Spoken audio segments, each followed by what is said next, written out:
안녕하세요. 저는 결혼을 앞둔 30살의 예비 신부입니다. 오늘 저의 예비 남편과 함께 살게 될 신혼집을 계약함으로써 결혼에 대한 모든 준비가 마쳐졌어요. 남들은 결혼을 준비하며 많이 싸우고 우울증도 오고 한다던데 저는 모든 것이 너무 순조롭게 잘 진행되어서 그저 행복할 따름이네요. 아무 고민 걱정 없는 제가 이렇게 사연을 보내게 된 이유는 제 옆에 있는 현재 예비 남편이 아닌 2년 전에 만났던 이전 예비 남편에 관한 이야기를 하기 위해서입니다. 사실 저는 2년 전에 결혼까지 약속한 사람이 있었어요. 그 당시에는 정말 내 인생의 마지막 남자라 생각하고 만났는데 결국에는 그 사람에게 어이없이 파혼당하고 헤어졌네요.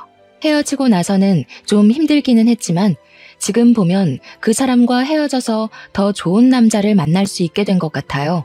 그럼 지금부터 2년 전으로 돌아가 저의 이전 예비 남편 이야기를 꺼내볼까 해요. 2년 전, 저는 아버지의 회사에서 격리로 근무하고 있었습니다. 아버지의 회사는 저희 할아버지부터 운영을 해오던 회사로 설립한 지 60년이나 되었고 직원 수도 80명에 연 매출도 100억이 넘는 알짜배기 중소기업이랍니다. 할아버지께서 회사를 설립하고 대표로 계시다가 5년 정도 전에 건강 악화로 경영 일선에서 물러나시고 그 자리를 아버지가 물려받게 되었죠. 사실 처음에는 아버지의 회사에 들어가지 않으려고 했어요.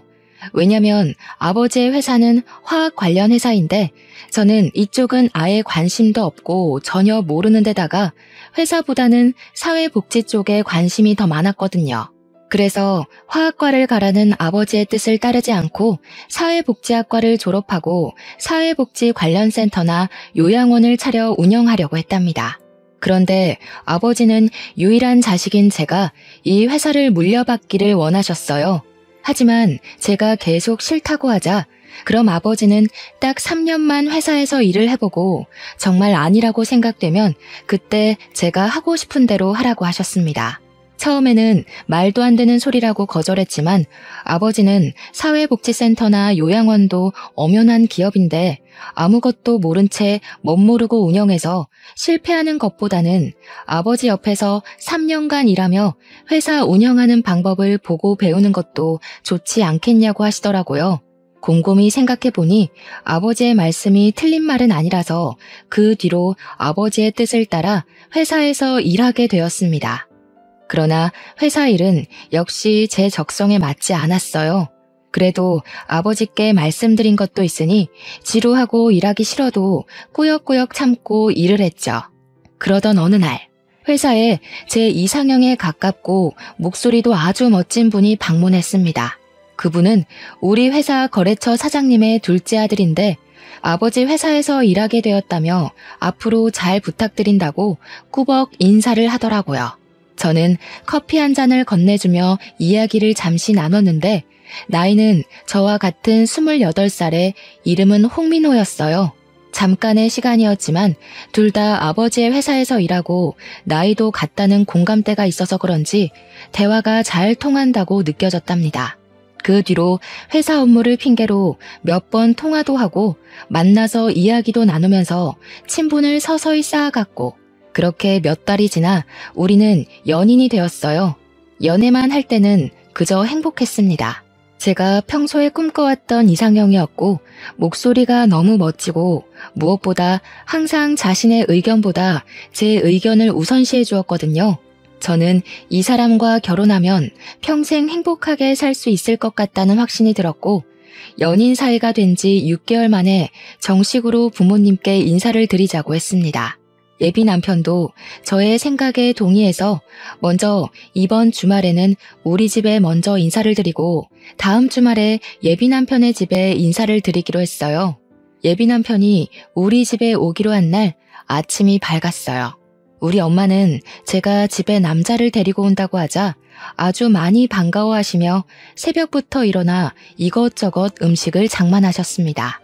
평소에는 잘 주시지도 않던 생선에 갈비찜에 전복에 각종 나물까지 무슨 잔치상을 차려놓으셨더라고요. 엄마를 도와 상차림이 마쳐지고 얼마 지나지 않아 예비 남편한테 집 앞이니 대문을 열어달라는 전화가 왔어요. 문을 열어보니 예비 남편이 서 있었는데 저는 약간 실망했습니다. 저희 부모님은 친구의 집에 처음 방문할 때에는 작은 음료수나 과자라도 사들고 가는 것이 예의라고 알려주셨는데 예비 남편은 빈손으로 왔더라고요. 여기까지는 사람마다 생각의 차이이고 남의 집에 간다고 꼭 뭐를 사들고 가는 것이 법으로 정해진 것도 아니기에 그럴 수도 있다고 생각했어요. 그런데 결혼을 생각한 사람의 집에 첫인사를 오는데 회사에서 입는 작업복을 입고 온 것이 아니겠어요? 제가 회사에서 일하다가 온 거냐고 물으니 그것도 아니고 작업복이 제일 편해서 그냥 입고 왔다고 하더라고요. 사실 우리가 그동안 만날 때마다 예비 남편은 회사에서 일하다가 와서 작업복을 그대로 입고 만났어요. 어차피 둘이서만 만나는 거고 예비 남편은 아버지의 회사를 물려받을 생각으로 회사에서 먹고 자고 생활하니 그런 부분에 대해 큰 불만은 없었습니다. 하지만 오늘은 엄연히 결혼을 염두에 두고 만나는 첫 자리인데 작업복을 입고 오는 것은 좀 아니잖아요. 게다가 일하다가 온 것도 아니고 그냥 단순히 편하다는 이유로 이렇게 왔다는 것이 저는 이해가 잘 되지 않더라고요. 부모님도 조금 당황하신 눈치였지만 일단 제가 집에 처음으로 데리고 온 남자이니 반갑게 맞이해 주셨습니다. 예비 남편은 엄마가 준비하신 음식을 아주 맛있게 먹었고 엄마는 그런 모습이 보기 좋았는지 이것저것 더 먹으라고 챙겨주시더라고요. 아버지는 거래처 사장님의 아들과 이렇게 연이 닿은 것이 신기하다며 이것도 인연이라면 인연이니 앞으로 우리 회사와 예비 남편의 회사가 서로에게 도움을 주는 좋은 관계로 남았으면 좋겠다고 하셨어요. 그리고 다음 주 제가 예비 남편의 집에 인사를 드리러 가기로 한 날이 되었습니다.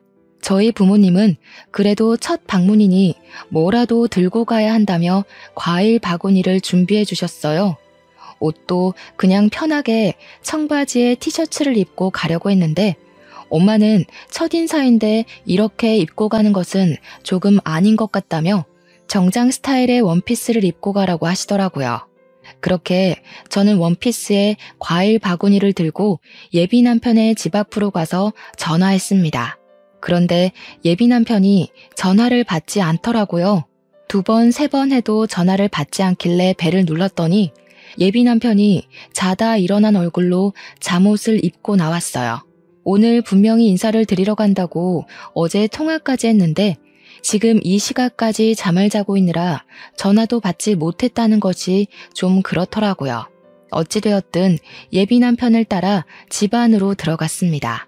저는 솔직히 지난주에 우리 엄마가 그렇게까지 차려주셨으니 거하게 한 상은 아니더라도 약간의 음식은 준비가 되어 있을 줄 알았어요. 그런데 예비 시부모님은 제가 와도 소파에 앉아서 TV를 보고 계시고 집안은 청소도 하지 않았는지 엉망진창이더라고요. 준비된 음식은 당연히 아무것도 없었고요. 김연이 맞지? 민호한테 이야기 들었어. 어머, 무슨 과일 바구니를 다 사왔어. 우리 집에 과일도 많은데. 일단 그래도 사왔으니 잘 먹을게. 주말에는 원래 쉬어야 하니까 청소도 못했어. 이해하지? 거래처 사장님 딸이라고 들었네. 이렇게 만나게 돼서 반가워요. 그럼 집 구경도 하고 잘 놀다가 가요. 나는 방에 가서 낮잠 좀 자야겠어. 저는 분명히 이 집에 결혼을 생각하고 첫인사를 온 것이었는데 부모님은 제가 그냥 친구로서 놀러 온 것으로 생각했는지 아무 준비를 하지 않으셨더라고요. 뭔가 좀 이상했지만 일단 예비 남편을 따라 집과 예비 남편의 방을 구경했어요. 저는 예비 남편의 방을 구경하다가 혹시 부모님이 오늘 인사하러 온다는 것을 모르셨냐고 물었습니다. 예비 남편은 알고 계셨는데 왜 그러냐고 하길래 저는 그래도 오늘 첫인사라서 집에서 밥이라도 같이 먹으며 이야기를 할 줄 알았다고 말했어요. 우리 집은 원래 주말에는 늦게 아침 먹어서 점심을 잘 안 먹어. 대신에 저녁을 빨리 먹지. 그리고 사실 지금 이 시각은 낮잠 시간이야. 뭐? 그러면 차라리 다른 시간으로 잡지. 왜 이 시간에 잡았어? 나는 그래도 오늘 부모님이랑 이야기도 좀 나누고 할 줄 알았는데. 에이, 그렇게 진지하게 할 얘기가 뭐가 있어? 그냥 집 구경이나 하고 간단히 인사하면 되지 뭐. 안 그래? 그냥 가볍게 만날 때는 정말 잘 맞는다고 생각한 예비 남편이었는데 진짜 제 남편이 된다면 잘 맞지 않을 것 같다는 생각이 조심스럽게 들었습니다. 일단 방에서 나와 다시 거실로 갔어요. 거실에는 여전히 예비 시어머니께서 TV를 보고 계시더라고요. 예비 남편은 예비 시어머니 옆에 앉고 저도 일어서 있기도 뭐하고 해서 예비 남편 옆에 앉았습니다. 예비 시어머니는 TV를 보다가 제가 가져온 과일 좀 먹어보자며 예비 남편에게 과일을 깎을 칼과 접시를 가져오라고 했어요.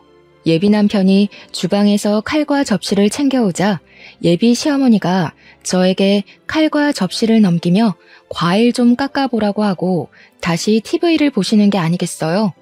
솔직히 저는 아직 손님이고 오늘 처음 보는데 대뜸 과일을 깎으라고 시키시니 너무 당황스럽더라고요. 하지만 과일 깎는 것이 어려운 일이 아니니 그냥 과일 바구니 안에서 사과와 배를 가져와 깎았어요. 연희야, 껍질이 너무 두껍네. 껍질을 얇게 깎아야지. 너 회사 일하느라 살림은 하나도 해보지 않았구나? 티가 너무 난다. 결혼하기 전에 과일 깎는 법부터 배워와. 알겠니? 예비 시어머니는 제가 깎아둔 껍질을 들고 너무 두껍게 깎았다고 타박하며 과일을 드시기 시작했어요. 예비 남편은 예비 시어머니의 그런 말을 듣고도 아무 말도 하지 않고 과일을 혼자 집어먹더라고요.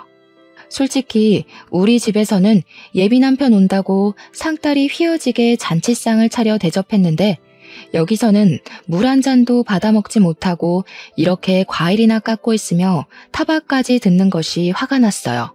그래도 처음 뵙는 자리인데 굳이 소란을 만들고 싶지는 않아서 그냥 꾹 참고 있었습니다. 그런데 너네는 결혼하면 엄마한테 용돈 얼마 줄 거야? 연희 너희 회사는 꽤 크니까 부모님 도움 많이 받을 수 있지 않아? 나중에 연희 네가 회사 물려받을 수도 있고 말이야. 저는 아버지 회사에는 관심 없어요. 지금은 3년만 회사에 다녀보라고 하셔서 그냥 다니고 있는 거예요. 그리고 저는 결혼할 때 친정의 도움 없이 제 힘으로 결혼을 하고 싶어요. 그래? 그럼 뭐 많이 모았어? 할아버지께서 저 20살 때 성인 된 기념으로 주신 제 명의 아파트 하나 있고 어릴 때부터 돈 모으고 투자도 하고 해서 결혼을 준비할 정도의 돈은 있어요. 아파트가 있어? 그럼 네 아파트에서 너희 신혼살림 꾸리면 되겠다. 참, 요새 내 주변에 며느리 본 사람들 이야기 들어보니까 며느리들이 시댁에 한 달에 100만 원씩 용돈 준다더라. 자산이 그 정도나 있으면 너희도 한 달에 용돈 100만 원 가능하겠다. 우리 민호가 여자는 기막히게 잘 골라왔네. 엄마, 당연하지. 연희도 회사 계속 다니고 나도 아버지 밑에서 일하면 그 정도는 가능하지 않겠어? 연희야, 그치?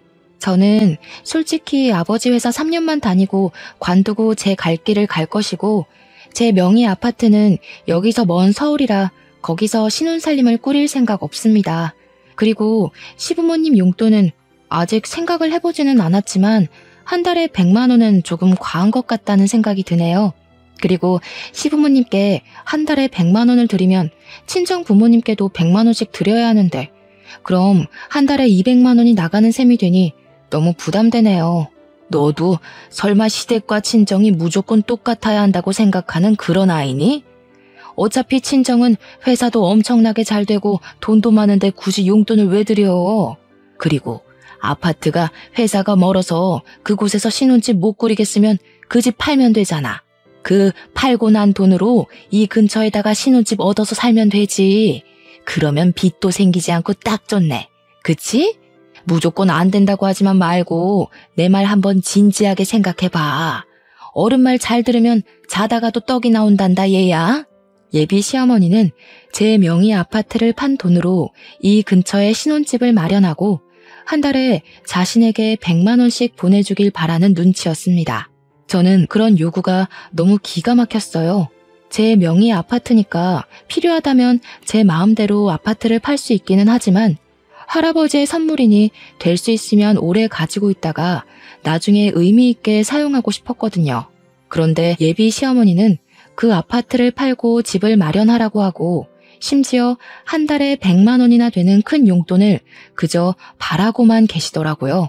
솔직히 우리 부모님은 결혼한다고 하면 이것저것 해주신다고 난리이실 텐데 예비 시어머니는 결혼하면 그저 이것저것 받을 생각뿐인 것 같아서 매우 실망스러웠답니다. 제 표정이 좋지 않자 예비 남편은 제가 피곤해 보인다며 집에 데려다 준다고 어서 가자고 했어요. 그래서 그냥 인사하고 바로 그 집에서 나왔습니다. 엄마가 그냥 농담으로 이야기하는 건데 꼭 그렇게까지 진지하게 얘기해야겠어? 너는 꼭 쓸데없이 진지하더라. 농담? 내 명의로 된 아파트를 팔아서 신혼집을 마련하고 한 달에 100만 원이나 용돈을 바라시는 게 농담이야? 그리고 지금 우리는 그냥 친구 사이로 만나는 게 아니라 결혼을 생각하며 만나는 거야. 당연히 이런 돈 문제는 진지하게 이야기를 해야 하는 거 아니야? 내 생각엔 우리가 당장 상견례하고 결혼 날짜 잡은 것도 아닌데 네가 너무 앞서간 것 같아. 솔직히 이런 이야기는 상견례를 하고 나서 말해도 되잖아. 그니까 이런 거에 싸우지 말자. 예비 남편은 그저 대충 얼버무리려 했습니다. 그날은 저도 너무 기분이 상해서 예비 남편과 더는 이야기하지 않고 집 앞에서 바로 헤어졌답니다. 집에 도착하니 엄마가 처음으로 갔는데 어땠냐고 물어보셨어요. 저는 그날 있던 모든 일을 다 말씀드리려다가 엄마가 속상해하실까봐 자세히는 말 안 하고 그냥 좋았다고만 했답니다. 그런데 제 표정이 영 아니었는지 자꾸 캐물으시더라고요. 어쩔 수 없이 모든 상황을 이야기하니 저번에 우리 집에 올 때도 빈손으로 오고 복장도 그래서 좀 실망했는데 역시나 그런 일이 있었냐며 결혼하는 것은 진지하게 고민해봐야겠다고 하셨어요. 솔직히 제 생각도 엄마의 생각과 다르지 않았습니다. 오늘 한 번 뵀지만 예비 시댁은 너무 기본적인 예의도 없고 아무것도 안 하고 그저 바라기만 하는 것이 보였거든요. 저녁을 먹을 때도 제가 계산하고 커피나 술을 마실 때도 다 제가 계산했습니다. 심지어 예비 남편 집을 방문하고 일주일 후가 제 생일날이었는데 생일 선물은커녕 케이크 한 조각도 없었더라고요. 제 생일날도 그냥 작업복 입고 와서 식당에서 밥을 먹고는 예비 남편이 산다길래 알겠다고 했는데 계산하려고 보니 지갑을 회사에서 가져오지 않았다는 거예요. 사람이 바쁘면 그럴 수도 있겠지 싶어 제가 식사 비용을 계산했어요. 그런데 어이없는 건 차에 가보니 지갑이 떡하니 있더라고요. 지갑을 본 예비 남편이 당황해하는데 일부러 놓고 간 것 같다는 생각이 들었답니다. 뭐 우리가 그리 비싼 밥을 먹은 것도 아니니 제가 얼마든지 계산을 할 수 있었고 제 생일이라고 꼭 선물을 받아야 한다는 것도 아니에요. 그런데 요리조리 피하면서 그냥 돈을 한 푼도 쓰지 않으려는 모습이 보이니까 너무 얄밉더라고요. 그렇게 한 달이라는 시간이 지났습니다. 한 달 동안 예비 남편은 저와 만나며 한 번도 계산하지 않았고 저 혼자 데이트 비용을 내니 너무 부담스러워서 만나는 횟수도 줄이고 있었답니다. 그러다가 예비 남편의 생일이 다가왔고 선물을 준비하려다가 예전에 예비 남편이 제게 했던 대로 그냥 밥만 먹으려고 했어요. 맘 같아서는 저도 똑같이 지갑을 두고 가고 싶었지만 그래도 그건 아닌 것 같아 그러지는 않기로 했네요. 그런데 자신의 생일 일주일 전부터 블루투스 이어폰이 일할 때 필요하다며 자꾸 블루투스 이어폰을 생일 선물로 사달라는 식으로 이야기하더라고요. 저한테 돈을 한 푼도 쓰지 않으려는 예비 남편에게 굳이 블루투스 이어폰을 사주고 싶지는 않았어요. 제가 예비 남편의 엄마도 아닌데 왜 블루투스 이어폰을 사다 줘야 하나요? 그래서 저는 그냥 계속 모른 척하고 예비 남편 생일날 아무 선물 없이 밥만 먹고 헤어졌네요. 그렇게 일주일 정도가 지나 금요일이 되었습니다. 회사에서 일하는데 아버지가 저를 대표실로 부르셔서 들어가 보니 눈물을 흘리시며 퇴근할 준비를 하고 계시더라고요. 무슨 일이냐고 여쭤보니 건강이 좋지 않으셔서 입원해 계시던 할아버지께서 곧 돌아가실 것 같으니 빨리 병원으로 오라고 연락이 왔다는 거예요. 저는 아버지를 모시고 바로 병원으로 갔습니다. 병원에 가니 이미 엄마는 도착해 계셨는데 할아버지는 숨쉬기조차 버거워 보이셨어요. 그 와중에도 아버지와 제가 온 것을 보시고는 힘겹게 미소를 지으시고 눈을 지그시 감으시더라고요. 그렇게 감긴 할아버지의 눈은 영원히 떠지지 않았답니다. 우리 가족은 고인이 되신 할아버지의 장례 준비를 시작했어요. 빈소를 차리고 영정사진을 준비하고 지인들에게 부고를 보냈죠. 예비 남편에게도 부고를 보내니 지금 바로 장례식장으로 가겠다는 연락이 왔어요. 그리고 전화를 끊고 1시간 만에 예비 남편이 장례식장에 도착했어요. 예비 남편은 먼저 할아버지께 인사를 드리고 나서 우리 가족을 돕다가 늦은 밤이 되어서야 집으로 돌아갔네요. 저는 할아버지가 돌아가셨다는 소식을 듣자마자 바로 달려와서 도와준 예비 남편에게 너무 고마웠어요. 사실 그 전까지만 해도 예비 남편에게 많이 서운했었지만 그런 감정이 모두 다 사라지고 그저 고맙고 또 고마울 따름이었습니다. 그리고 다음날 할아버지의 입관식을 마치고 슬픔에 잠겨 있는데 모르는 번호로 전화가 왔어요. 내 번호 몰랐지? 나 민호 엄마. 그니까 장차 너의 시어머니가 될 사람이야. 다름이 아니고 오늘 오후에 김치 담글 건데 와서 배워. 결혼 전에 시댁에 드나들면서 가족들과도 친분을 쌓고 해야 하는 거다. 저번에 민호 형, 그니까 너의 아주버님도 못 봤잖아. 오늘 와서 인사도 좀 하고 저번에 과일 깎을 때 보니까 살림 솜씨도 영 없는 것 같은데 이참에 와서 살림도 배우고 해라. 민호한테 못 들으셨나 봐요. 저희 할아버지 돌아가셔서 지금 장례식 중이에요. 저 못 갑니다. 알아. 어제 민호한테 들었어. 그런데 부모 장례식도 아니고 조부모 장례식인데다가 너는 손녀인데 굳이 꼭 사흘 내내 있어야 하니? 그냥 내일 발인 때나 가면 되지. 일손이 부족하기도 하고 지금 할 일이 태산이니까 어서 와라. 알겠니? 정말 너무하시네요. 제가 진짜 그 집 며느리도 아니고 설사 며느리라 해도 할아버지가 돌아가시면 시댁에 무슨 일이 있어도 당연히 장례식장에 가야 하는 거 아닌가요? 지금 결혼도 안 한 제가 할아버지의 장례식도 불참하고 고작 예비시댁에 김장하러 가야 할 이유 전혀 없다고 보는데요. 뭐? 너 말 다 했니? 고작 예비시댁? 그리고 김장이 얼마나 중요한 일인데 어떻게 말을 그딴 식으로 하니? 너 정말 못 배워먹은 아이구나. 정말 너무하다. 정말 너무한 건 어머님이시죠. 그리고 누구든 조부상 중이면 이런 말 전에 위로부터 하는 게 당연한 겁니다. 조부상을 당한 것을 알면서도 위로는커녕 김치를 담그러 오라니. 지나가는 사람 붙잡고 물어보세요. 이게 옳은 일인지요? 저는 처음에 예비 시어머니가 김장하러 오라길래 당연히 할아버지가 돌아가신 사실을 모른다고 생각했습니다. 그런데 예비 시어머니는 그 사실을 아는데도 저는 손녀이니 굳이 3일 다 있을 필요가 없다며 김장을 배우러 오라고 하는 게 아니겠어요. 제가 참지 않고 말대꾸를 하자 예비 시어머니는 황당해하면서 더 뭐라고 하려고 했지만 입관식을 할 때 하도 울어서 목소리도 잘 나오지 않고 더는 그런 쓸데없는 말을 들을 필요가 없다고 생각되어 그냥 끊어버렸습니다. 잠시 뒤에 예비 남편한테 문자가 오더라고요. 엄마가 김장할 때는 할 일이 많아서 예민해져 있다며 방금 엄마가 전화로 이야기한 것은 자신이 대신 사과한다고 미안하다고요. 저는 뭐라고 더 따지려다가 장례식 중이라 싸울 기운도 없고 장례식 둘째 날이 토요일이라 손님이 많이 계셔서 그냥 알겠다고 답장하고 말았네요. 그리고 셋째 날 새벽부터 예비 남편이 왔더라고요.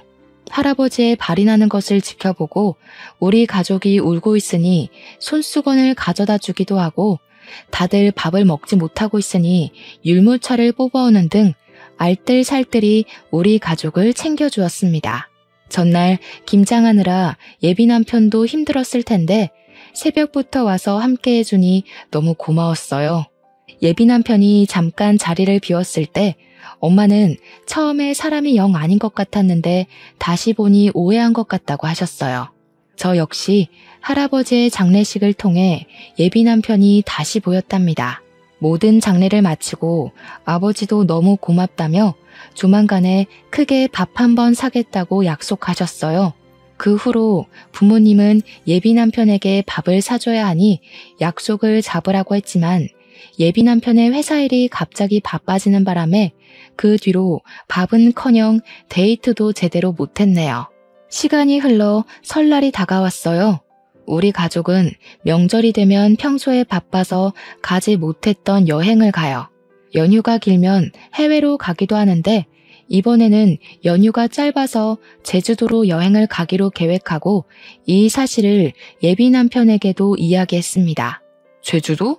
그럼 설날에 우리 집 못 와? 당연히 못 가지. 그리고 우리가 아직 결혼도 안 했고 날짜를 확실히 잡은 것도 아닌데 아직 연휴라고 가는 건 좀 그렇지. 안 그래? 우리 집은 당연히 네가 명절 때 와서 음식도 장만하고 차례상도 같이 준비한다고 생각했는데 어차피 매년 갔던 여행인데 이번 여행은 너만 빠지고 우리 집에 와서 자고 가면 안 되나? 이미 비행기 표까지 다 예약했는데 어떻게 그래? 그리고 내가 명절 때 너네 집 가면 너는 우리 집에 올 거야? 너네 집은 제주도 간다며. 그니까 가봤자 의미가 없지. 될 수 있으면 빠져봐. 이번에 우리 엄마 허리 디스크 와서 음식도 못 하신단 말이야. 너라도 와서 좀 도와드려. 그래야 너도 점수도 따고 하지. 안 돼, 못 빠져. 그리고 어머니가 허리 디스크가 오셔서 음식을 못 하시면 아들인 너랑 형이 도와야지 왜 나한테 와서 도우라고 해? 난 좀 이해가 되지 않네. 우리 어차피 결혼할 사이 아니야? 그럼 집안일 있으면 서로 돕고 하는 거지. 그래서 저번에 너네 할아버지 장례식 때도 내가 가서 도왔잖아. 그럼 너도 당연히 한 번은 도와야 하는 거 아니야? 그래, 네가 할아버지 장례식 때 와서 옆에서 챙겨준 거는 너무 고맙게 생각하고 있어. 그 부분은 네가 시간적 여유가 있을 때 크게 밥 한 번 살게. 그런데 아무리 그래도 아직 결혼식 날짜도 잡지 않았고 상견례도 하지 않았는데 명절이라고 가서 음식 장만하는 건 아직은 아닌 것 같아. 예전에 너 말 맞다 나 상견례하고 결혼 날짜 잡은 것도 아닌데 네가 너무 앞서간 것 같아. 거참 말 섭섭하게 하네. 그럼 나랑 뭐 결혼 안 하겠다는 거야? 그게 아니고 아직 결혼한 것도 아니고 상견례도 안 한 이 마당에 벌써 너네 집에 가서 며느리 노릇을 하는 건 아닌 것 같다고. 어차피 결혼하면 앞으로는 친정에서 이렇게 시간 보내지도 못할 텐데 결혼 전엔 우리 가족끼리 시간을 보내는 편이 더 좋을 것 같아. 일단 너의 뜻이 뭔지 알았어. 그럼 엄마한테는 그냥 여행을 간다는 말 안 하고 친척 집에 간다고 할게. 왜 굳이 그렇게 거짓말해? 그냥 여행을 간다고 해. 내가 뭐 친구들이랑 가겠다는 것도 아니고 매년 해왔던 것처럼 가족끼리 여행 가겠다는데 꼭 그게 그렇게 잘못된 거야? 매년 해왔다 해도 그렇지. 예비 며느리가 시댁에 와서 일은 하지 않고 여행을 간다는데 그걸 반길 시부모가 어딨겠어? 글쎄, 나는 굳이 거짓말을 왜 해야 하는지 잘 모르겠네. 난 솔직히 이런 거로 우리가 다투는 것도 이해가 안 가. 그리고 예비 며느리? 우리가 뭐 결혼식 날짜라도 잡았니? 상견례라도 했어? 저와 예비 남편은 서로의 생각을 전혀 이해하지 못했어요. 그렇게 시간이 흘러 설 연휴가 시작되어 우리는 계획대로 제주도로 떠났습니다. 제주도 숙소에 도착해서 짐을 풀고 있는데 예비 시어머니한테 전화가 왔어요. 나다. 너 가족끼리 제주도 갔다며? 결혼을 생각하면 당연히 시댁에 와서 살림도 배우고 같이 음식 장만도 하고 어른들께 인사도 해야 하는 거 아니냐? 저번에 김장 때는 할아버지 돌아가셨다고 못 온다더니 이번에는 명절인데도 여행을 간다고 못 와? 이게 말이나 되는 소리니? 이번에는 너도 있으니 음식도 많이 하려고 재료도 많이 준비했는데 이 모든 것을 나 혼자 해야 한다니 정말 막막하구나. 제가 민호한테도 이야기했는데 저는 사실 상견례도 하지 않은 제가 굳이 명절이라고 시댁에 가서 음식을 해야 한다는 게 도무지 이해가 되지 않네요. 그리고 음식 장만할 사람이 필요하면 그 집에 아버지도 계시고 아들도 2명이나 있는데 넷이서 오손도손하게 앉아서 하면 되지. 꼭 제가 필요한가요? 무슨 제가 조리사도 아니고 말이에요. 이게 말이면 다인 줄 아나? 너네 부모가 그따위로 가르쳤니? 예비 시어머니가 버럭 소리를 지르는데 그 소리가 얼마나 큰지 옆에 있던 엄마가 다 듣고 모든 상황을 알게 되었답니다. 엄마는 예비 시어머니의 이런 황당한 요구에 화가 단단히 나셔서 저의 핸드폰을 뺏고 스피커로 어머니와 통화를 하셨어요. 저 연희 엄마 되는 사람입니다. 연희 아직 결혼도 하지 않았는데 김장이 웬 말이며 명절이라고 오라는 건 무슨 경우예요? 막말로 대개 아드님이 결혼 전부터 우리 집에 불려오면 좋겠습니까? 예비 며느리도 엄연히 며느리입니다. 앞으로 우리 집에 사람이 될 텐데 와서 살림도 배우고 가풍도 배우고 해야지요. 그리고 사위랑 며느리는 달라요. 며느리는 시댁에 뼈를 묻어야 하는 사람이에요. 사위는 백년손님, 며느리는 출가외인도 모르세요? 무슨 조선시대에서 오셨어요? 지금 시대가 어느 시대인데 아직도 출가외인 타령이세요. 우리 집 귀한 딸 연희 그런 집으로 시집 못 보냅니다. 그쪽이 대개 아드님 귀하게 키운 것처럼 저도 우리 연희 쥐면 부서질까 불면 날아갈까 애지중지 키웠습니다. 전 죽었다 깨어나도 그 집으로 시집 못 보내니 그런 줄 아세요. 이보세요. 뭐 말이면 단 줄 아세요? 그리고 그렇게 나오면 제가 몰라봬서 죄송하다고 할 줄 알아요? 저도 그 집이랑 결혼 못해도 아쉬울 거 하나 없어요. 시댁에 대한 기본 도리도 모르는 아이를 며느리로 들일 마음 추호도 없습니다. 시댁에 대한 기본 도리요? 그러는 그쪽은 사람에 대한 기본 도리가 하나도 없으시네요. 상 치르는 아이한테 김장하러 오라고 하지를 않나. 아직 결혼도 안 했는데 전화해서는 소리 지르면서 어서 오라고 하지 않나.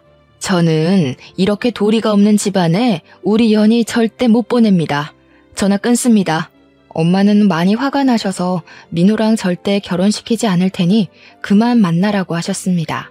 저 역시 저번 김장 때와 이번의 사건을 통해 결혼하면 고생길이 환히 열리는 것이 눈에 보여 결혼할 마음은 진작에 접었고, 여행을 마치고 나서 예비 남편을 만나 살아온 가정 환경이 너무 맞지 않아 결혼을 못하겠다고 말해야겠다 생각했지요. 그래도 일단 시간을 내서 제주도에 왔으니 맛있는 음식도 먹고 재미있는 시간을 보냈습니다. 비록 바람이 불고 추워서 밖에서 놀지는 못했지만 가족끼리 숙소에서 알차게 시간을 보내고 다시 집으로 왔네요. 여행을 마치고 집으로 돌아와서 예비 남편에게 전화했는데 받지 않더라고요. 문자와 카톡을 남겨도 읽지도 않고 답장도 없었어요. 그 다음 날도 그 다음 날도 예비 남편은 연락이 되지 않았습니다. 집으로 찾아갈까 했지만 뭐 지금 서로 애틋해서 하루라도 못 보면 죽겠는 사이도 아니고 헤어지자고 말하려는 판에 굳이 집 앞까지 찾아가고 싶지는 않더라고요. 그냥 언젠간 연락이 오겠지 싶었고, 또 무엇보다 우리 회사에 업무차 2주일에 한 번씩은 오니까 언젠간 회사에서 볼 거로 생각했답니다. 그렇게 연락이 되지 않은 지 4일 정도가 지났어요. 예비 남편의 회사에서 사람이 왔다길래 보니까 예비 남편이 아닌 다른 사람이 와 있더라고요. 혹시 누구시냐고 했더니 예비 남편 회사 사장님의 첫째 아들, 즉 예비 남편의 형이었어요. 인사를 하고 제자리에 와서 일하려는데 회사에서 오랫동안 근무를 한 과장님이 예비 남편의 형이 예전에 파혼하고 정말 오랜만에 왔다는 거예요. 무슨 말이냐고 했더니 4년 정도 전에 결혼한다며 엄청나게 좋아하면서 청첩장까지 돌렸는데 결혼하지 못했대요. 그러면서 외모도 나쁘지 않고 성격도 좋으신 분 같은데 왜 파혼을 했는지 모르겠다고 하더라고요. 저는 그 이야기를 들으니 왜 파혼한지 알 것만 같았어요. 시어머니라는 사람이 아직 상견례도 안 하고 결혼 날짜도 잡지 않은 제게 앞으로 며느리가 될 사람이라며 얼토당토 아니한 것들을 과하게 요구하는데, 결혼 날짜까지 잡았었다면 황당하고 어이없는 것들을 얼마나 요구했겠어요. 보나마나 불보듯 뻔하죠. 형님이 성격이 좋아도 시어머니 자리가 그 모양인데 어떻게 결혼까지 할 수 있었겠습니까?